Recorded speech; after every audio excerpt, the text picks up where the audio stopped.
Hey there, Alex Kidman here, and today I'm taking a look at, well, it's another Motorola phone. You know that, you clicked on the thumbnail now, didn't you? In this case, it's the Motorola G53. Motorola's Moto G series are its affordable phones, and this is certainly a very affordable phone. Here in Australia, the outright model will run you $329, a little bit cheaper if you get it through Telstra, and that's very cheap, actually, for a 5G phone. But is it worth buying? Well, let's dive into that. But before we do, of course, just like any other YouTuber, I have to try and compel you to subscribe. So how can I bribe you? Well, basically I can't, because I'm someone behind a screen and you're watching me right now. But hey, hit that subscribe button anyway, because maybe that just made you laugh. Now, on with the review.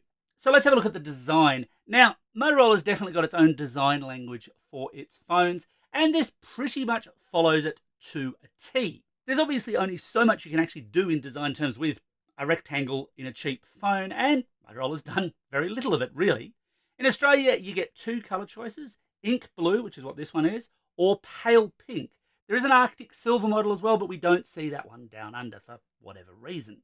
It's a plastic body phone, weighs about 183 grams, reasonably light in the hand, and with a 6.5-inch screen, it's not the biggest phone. It's not the smallest phone, of course, either. It's just kind of mid-sized. Now, for the screen, Motorola's made some choices here, because you get an IPS LCD display with 120Hz refresh rate, which is very unusual to see at this kind of price point, although what we are seeing is some makers shifting to OLEDs instead, and there you're talking color accuracy versus screen refresh rate, depending on which is important to you. The one thing you don't get, however, with the G53 5G is a particularly high resolution screen. So this is a low resolution panel with just 1600 by 720 pixels across it. Gives you a 269 ppi rating if you care about that kind of thing. And look, that's low res. It's not out of the ordinary at this end of the pricing spectrum, but it's also not particularly super sharp for a 2023 handset. In terms of controls, you get volume button and a typical kind of combo fingerprint sensor button at the side. Now, the power button is quite thin, but I've genuinely had no issues with it unlocking during my review period. You also do still get a 3.5mm headphone jack. And this is good, although, and this is the niggliest thing that I can say about this phone's design, I don't like the fact that it's not quite perfectly set into the center. There's more of a gap towards the back. It just looks slightly off to me. Like I said, not the biggest problem with a phone ever. It certainly functions, and I love phones that have more features rather than less.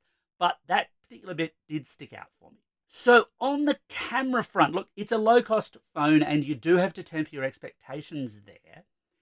But the G53 still left me broadly wanting. So at the rear, you get a primary 50-megapixel rear sensor, and that sounds like it's a lot, along with a secondary 2-megapixel macro sensor, while at the front there's an 8-megapixel sensor for shooting your selfies. Now, that's not a terrible recipe, but it's a fairly bland one, even though Motorola wants to claim that you can up your photography game with this particular phone. I'm going to say, if you're upping your photography game with this phone, then you never really had much game in the first place. It's not that this can't take reasonable sort of photos. I'll throw a few sample images up here. It's just that, generally speaking, they're a little softer. It's a little harder to get decent shots, even in relatively good light. In low light, it's even more of a struggle. And rather predictably, the macro camera is generally going to leave you wanting. It's also kind of curious because the predecessors of this phone, the G52, which I'm pretty sure we didn't see in Australia, and even the G51, had triple lenses, and they had wide lenses instead of the macro. I definitely would have preferred had Motorola gone down that route. You can get reasonable sort of macro shots with it with a fair bit of patience, but they're fairly soft. And look, everyone's got a 2-megapixel macro at this kind of price point, and they're all pretty much awful. So what about the hardware? Well, the G53 5G is built around the Snapdragon 480 processor, and locally it comes with 4GB of RAM and 128GB of storage. Now, there are some international variants, up to 8GB of RAM is possible within a phone called the Moto G53, but you won't see that in the official Australian models. Now, at this kind of price point, that delivers the kind of benchmark results I would expect.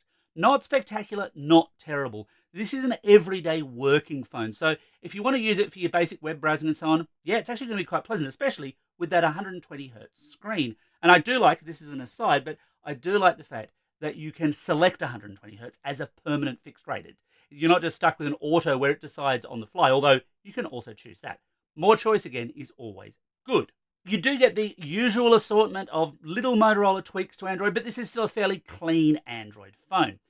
Then, of course, there's the 5G aspect. And at $329, this is one of the cheapest 5G phones you can buy in Australia. But look, honestly, you shouldn't buy a phone just for 5G right now. Not because it's going to make antlers spring out of your head or any of the other crazy nonsense that people come up with about 5G. Simply because while the technology and the networks are there, there's still not that killer use case for 5G. In my own tests with this phone in Sydney and on New South Wales far northern coasts, I've hit somewhere between 200 to 300 meg at best on this particular handset, which is exactly what I tend to hit for 5G phones. And so much of this is just variable depending on the network you're connecting to, where you are, and how many other people are using that network as well. It's certainly not a terrible thing to have, but it's not a must-buy feature in its own right. So what about battery life?